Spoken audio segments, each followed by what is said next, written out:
السلام عليكم مشاهدينا الكرام، وأهلا وسهلا بكم في حلقة جديدة من حلقات قناتكم تحقيقات. كنتمنى يا رب تكونوا في صحة جيدة وفي أحسن الأحوال.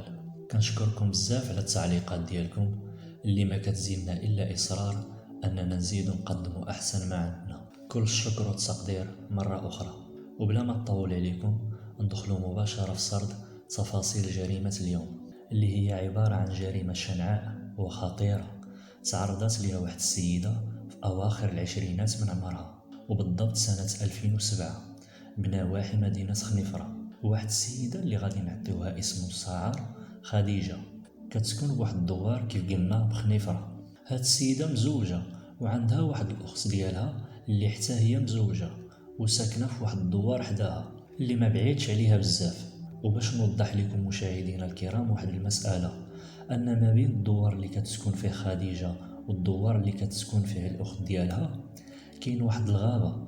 هاد الغابة اللي كبيرة بزاف ودايزة من وسطها الطريق، ولكن قليل اللي كيدوز منها، لأن الناس كيفضلوا ما يمشيوش في طريق الغابة ويمشيو في الطريق العادية، أي الطريق اللي كيدوزوا منها السيارات.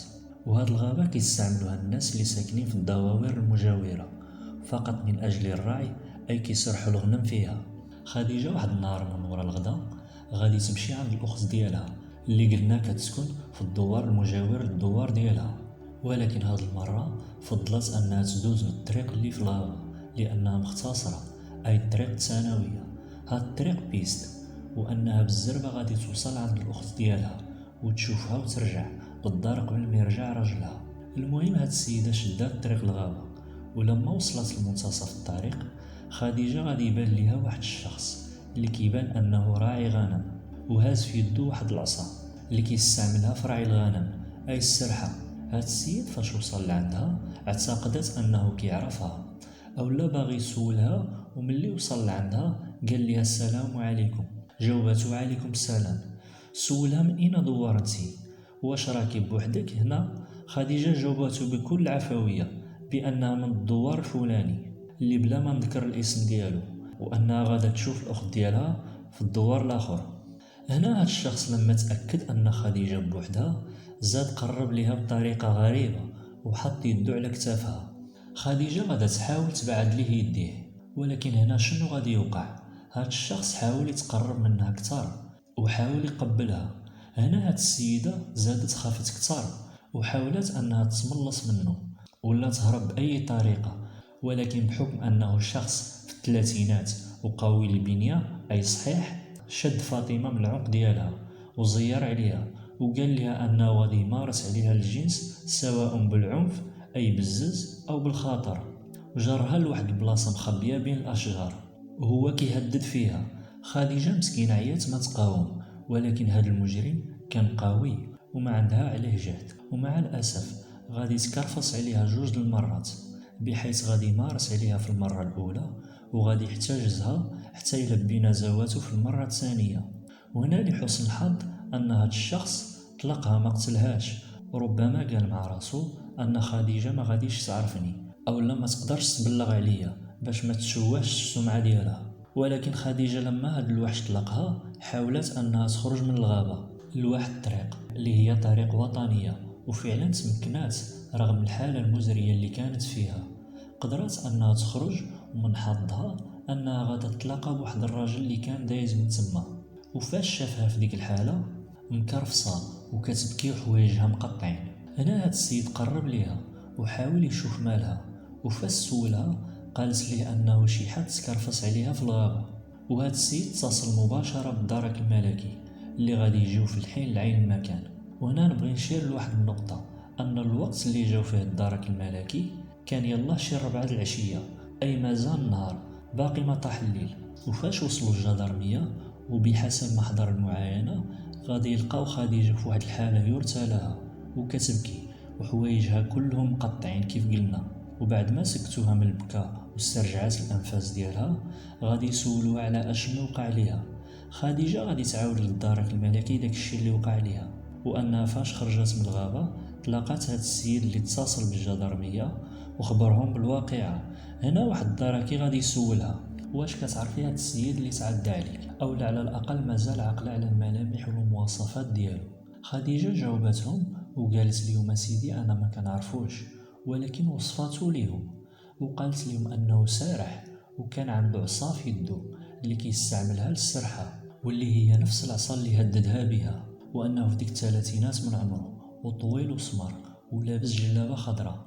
عناصر الدرك الملكي غادي يربطوا الاتصال بالنيابة العامة اللي غادي تعطيهم تعليمات باش يعمقوا البحث ويقوموا بتمشيط الغابة والدواوير المجاورة. وهنا الفطنة والذكاء ديال الدرك الملكي غادي يلعبوا دور كبير في هذه القضية، لأنهم حطوا واحد الفرضية وقالوا باللي مادام هاد السيد سارح إذن غالبا غادي يكون كيسكن في شي دوار قريب لهاد الغابة، وغادي يبداو بأقرب دوار، وبالفعل انتقلوا لأقرب دوار للغابة.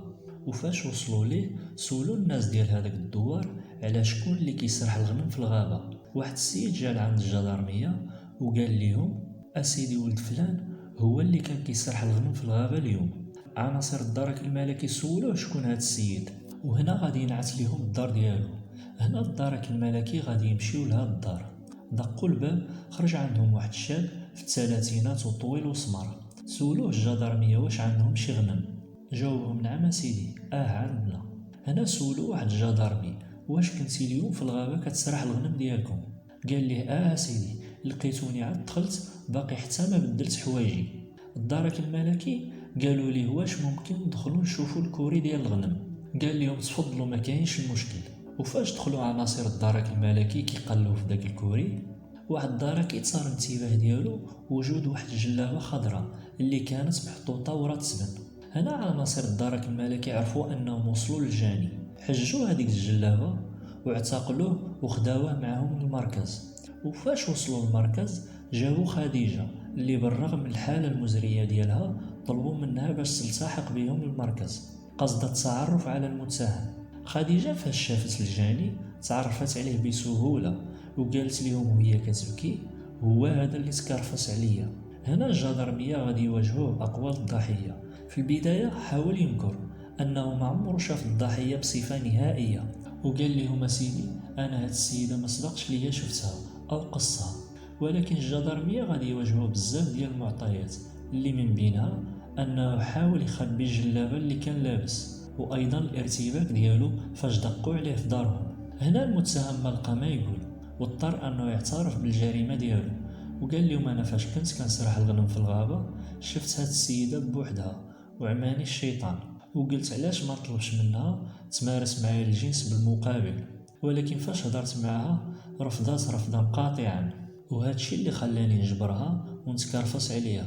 هاد الوحش الادمي فاش اعترف بالجريمه ديالو تحرر محضر رسمي في حقه، وتحالت المسطرة على غرفة الجنايات بمحكمة الاستئناف وتحكم عليه ب5 سنوات سجنا نافذا باش يكون عبرة. العبرة من هذه القصة هو أخذ الحيطة والحذر. كيف شفتوا أن هذه السيدة مسكينة كانت غادا غير تطلع على أختها، لأن هذه السيدة كون كان معها شي حد ما كانش يقرب لها هذا الحيوان. إلى هنا مشاهدينا الكرام نكون قد وصلنا لنهاية حلقة اليوم. ما تنسوش معكم الاشتراك. أستودعكم الله الذي لا تضيع ودائعه.